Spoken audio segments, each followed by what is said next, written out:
Queridas amigas y amigos, reciban un cordial saludo. Vamos a continuar con nuestro trabajo de comunicación, centrándonos en ese modelo que nos habla de las conversaciones difíciles y que deriva del método Harvard de resolución de conflictos.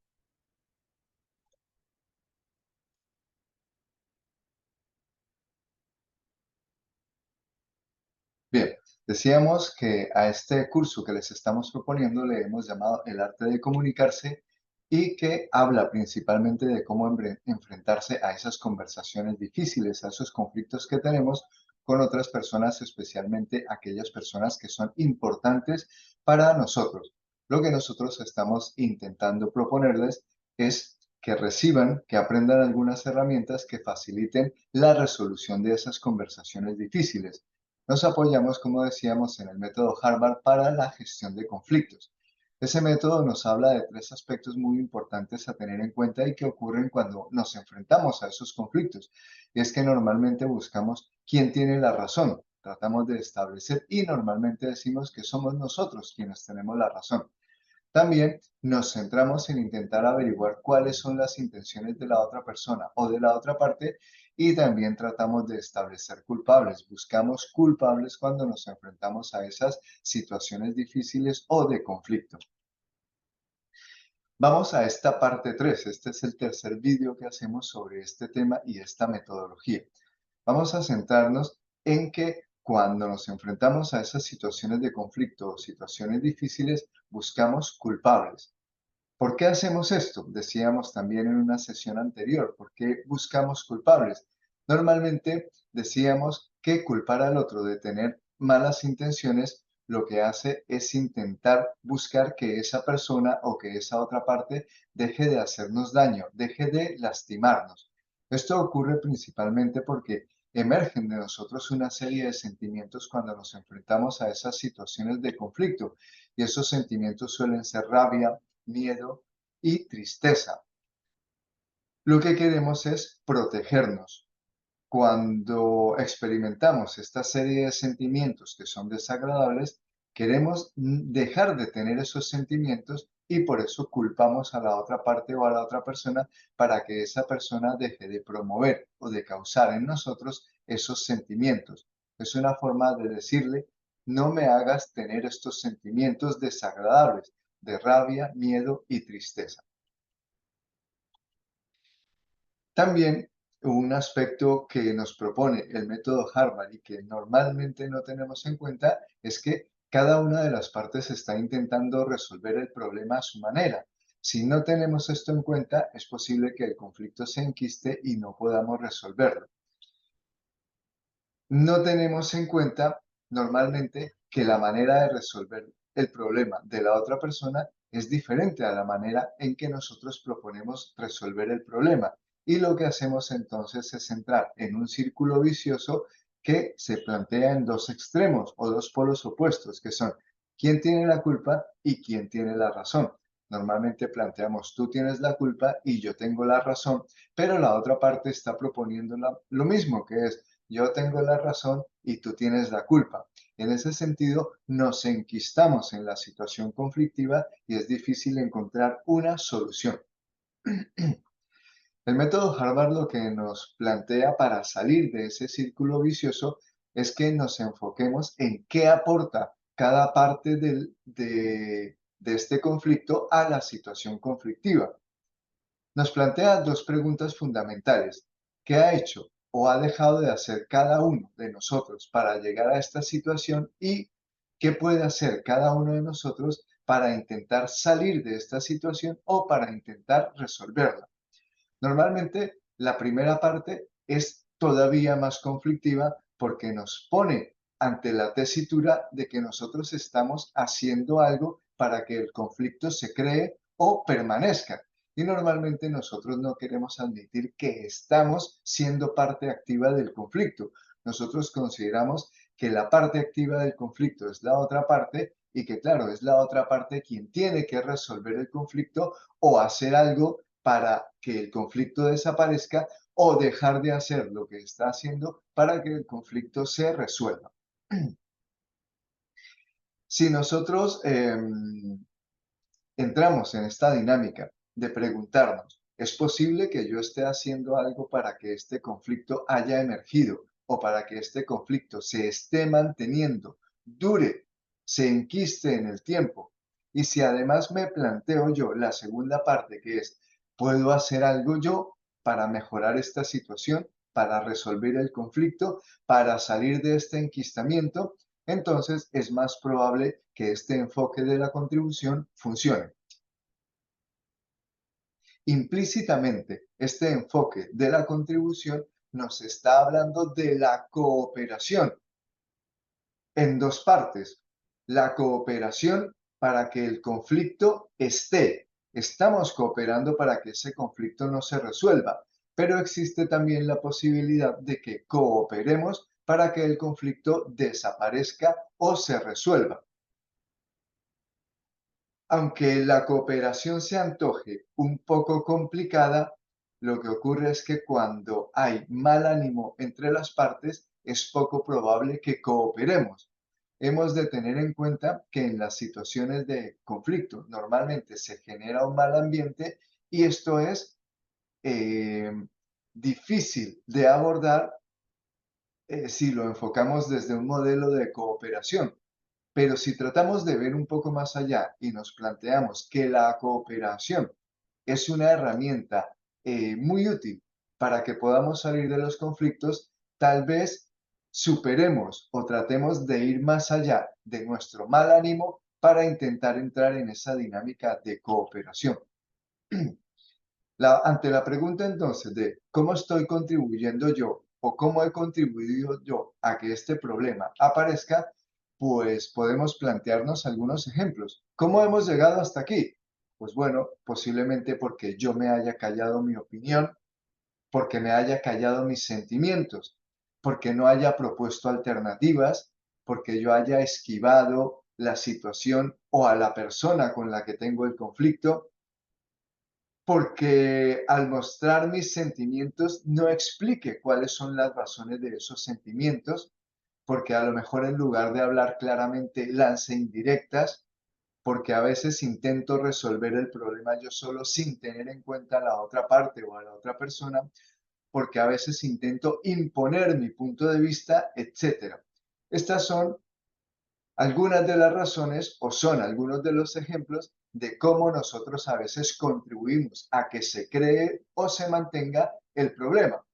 Si analizamos estos puntos y otros, muchos otros puntos, tal vez podamos ser conscientes de que efectivamente estamos contribuyendo al problema y podemos contribuir a que el problema mejore o desaparezca. Hemos de tener en cuenta, no obstante, que sincerarnos, que explicar o que hablar de estos puntos con la otra parte implica a veces correr riesgos. Me estoy exponiendo yo, estoy exponiendo mi intimidad, estoy asumiendo o aceptando que efectivamente yo contribuyo a que el problema esté. Por supuesto, lo que se espera es que la otra parte colabore en la misma dirección. Pero en todo caso, para minimizar esos riesgos, podemos empezar por plantear qué es lo que hemos dejado de hacer o qué es lo que hemos omitido y que está contribuyendo a este problema. ¿Por qué? Porque si lo hacemos de esta manera, es más probable que nos sintamos más animados, menos expuestos, menos comprometidos a la hora de sincerarnos. También es importante que evitemos usar este planteamiento, este decir, bueno, yo estoy contribuyendo al problema de esta manera para culpar al otro. Es importante que evitemos esa tentación de culpar al otro porque si no, el otro pues entrará en una dinámica posiblemente de defenderse y será nuevamente el círculo vicioso de quién tiene la culpa, quién tiene la razón. También es muy importante que seamos lo más concretos posibles para evitar confusiones. A veces cuando nos explayamos en explicar cuáles son los aspectos que queremos abordar en el conflicto o qué parte estamos asumiendo nosotros de la culpa, nos enredamos un poco si nos extendemos. Cuanto más concretos, es más probable que la otra parte nos entienda mejor y que nosotros nos enredemos menos. También es importante que estemos atentos a nuestras emociones, porque a veces si no estamos atentos, las emociones nos pueden jugar una mala pasada. Así que hemos de estar atentos a las señales que nos indican cómo nos estamos sintiendo en cada momento de esta conversación difícil. Con lo cual, es importante que tengamos muy en cuenta nuestras emociones.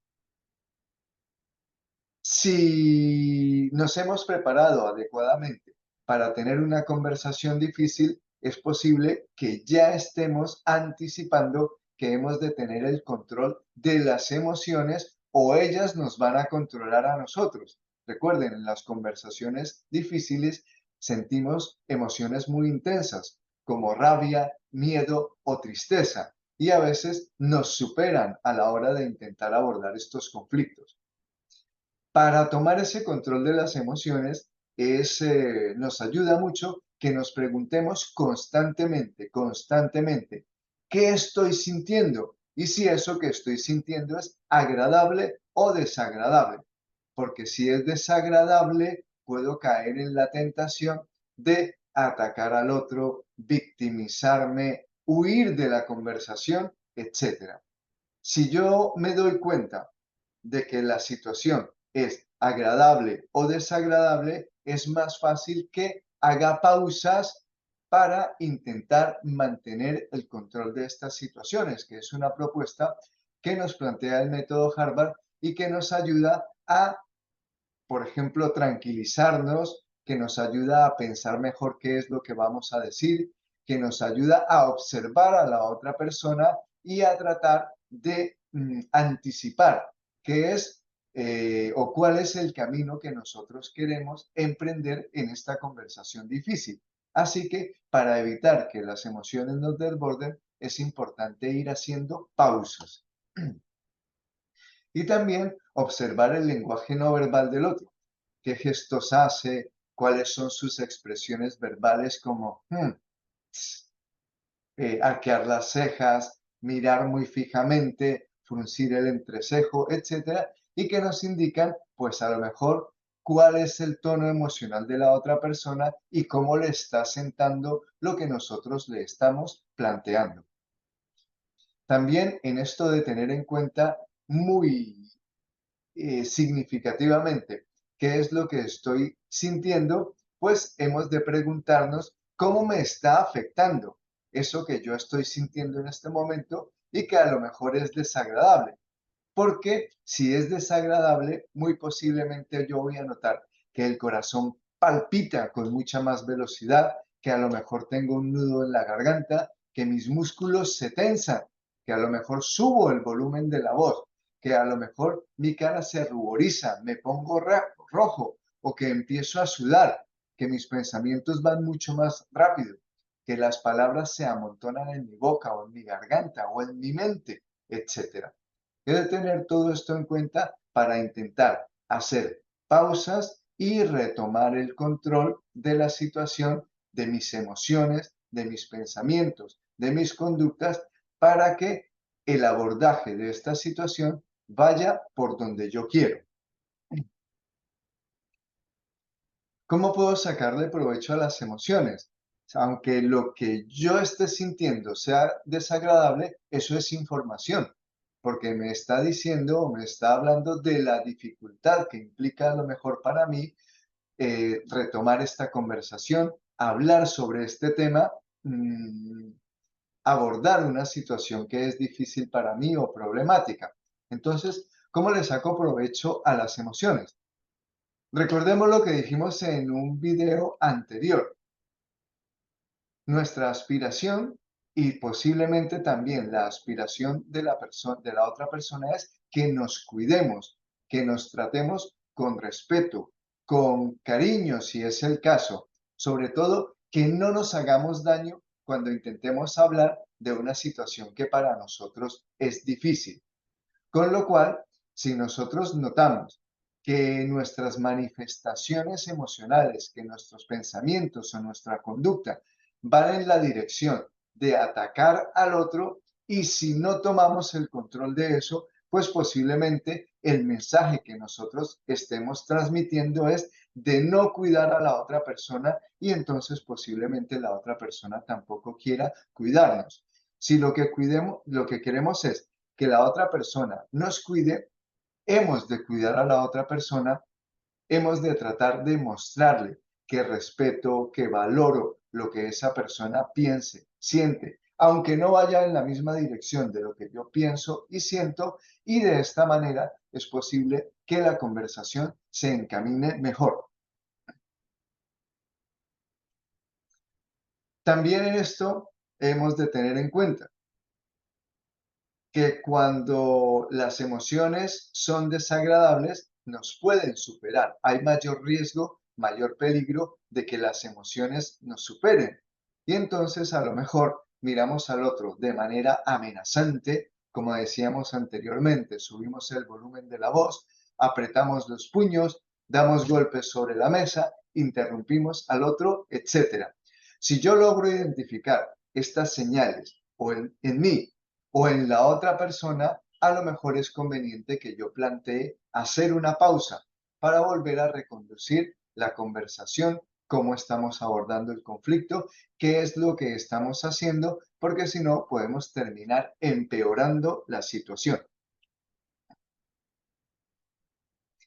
Si queremos sacar provecho a nuestras emociones, primero hemos de identificar la naturaleza de esas emociones, es decir, como hablamos anteriormente, si lo que estoy experimentando a nivel emocional es agradable o desagradable.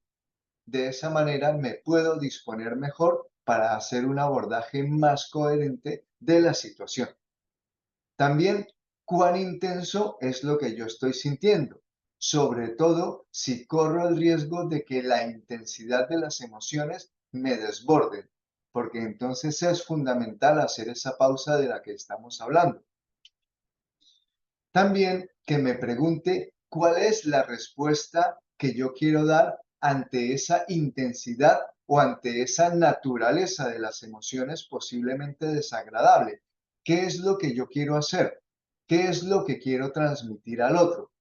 ¿Qué es lo que yo quiero expresar para que yo facilite a través de lo que estoy haciendo que la otra persona colabore en este modelo que estamos hablando de cooperación para resolver las situaciones que son conflictivas y para poder abordar las conversaciones difíciles? Si yo pongo de mi parte, es más probable que la otra persona ponga de su parte y es lo que yo estoy intentando hacer. No imponer mi punto de vista, porque posiblemente no consiga imponerlo, sino que las personas trabajemos de una manera cooperativa para que todos salgamos ganando, como lo dijimos al comienzo de estos vídeos, cuando empezamos a abordar este tema. Bien, ahora les hemos planteado que la posibilidad que emerge de esta nueva propuesta es la de que cooperemos empezando por mí para intentar resolver los conflictos y abordar de una manera más constructiva estas situaciones conflictivas o estas conversaciones difíciles. Nos vemos en el próximo video. Hasta pronto.